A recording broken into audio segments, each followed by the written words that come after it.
Days before her 17th birthday, these photos of presidential daughter Kitty Duterte came up on Instagram.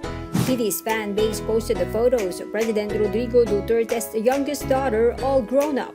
She was all glammed up on her portrait, showing off a minimalist tattoo etched on her collarbone.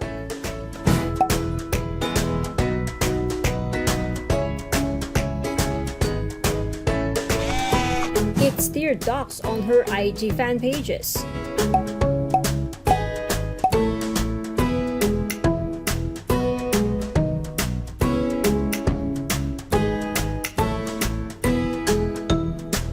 Her fans, however, were not sure if it's an actual permanent tat or a henna version of it.